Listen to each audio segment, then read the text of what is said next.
दुआ करो मरहूम के अल्लाह तबारक व तआला कब्र को जन्नत बनाए और उसके जिस मिशन है उसको हमको सबको अमल करने की तौफीक नसीब फरमाए।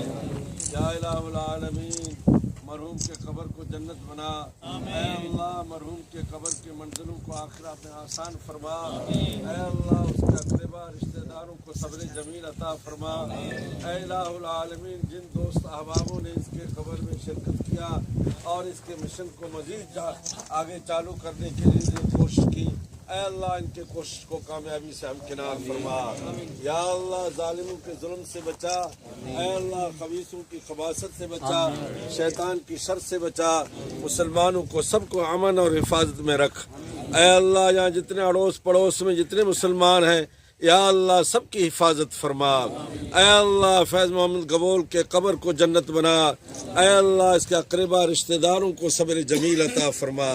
या अल्लाह सब साथियों के जो दूर दराज से इसके कब्र में आकर दुआ कर रहे हैं, ऐ अल्लाह इन सब की दुआओं को अपनी बारगाह में कबूल फरमा। प्यारे नबी मोहम्मद अरबी सल्लल्लाहु अलैहि वसल्लम की शफाअत नसीब फरमा। सल्लल्लाहु तआला अला खैर खल्क़िही मुहम्मद व अला आलिही व अस्हाबिही व अहले बैतिही व ज़ुर्रिय्यातिही अजमाइन बिरहमतिक या अरहमर राहिमीन। आऊं समूरन के गुज़ारिश तो करां त हिन दुआ खां पोइ शहीद जे क़ब्र ते असीं सभु गॾिजी वचन करियूं त असीं पंहिंजी धरती सां सचा हूंदासीं। असीं हिनखे सुर्ख सलाम पेश करियूं था, फैज़ू खे सुर्ख सलाम पेश करियूं था, वचन करियूं था त पंहिंजी धरती सां सचा हूंदासीं, पंहिंजे बचनि सां सचा हूंदासीं, पंहिंजे ॻोठ सां सचा हूंदासीं इंशाअल्लाह। पंहिंजे वचन ते पूरा लहिजो दोस्तो इंशाअल्लाह।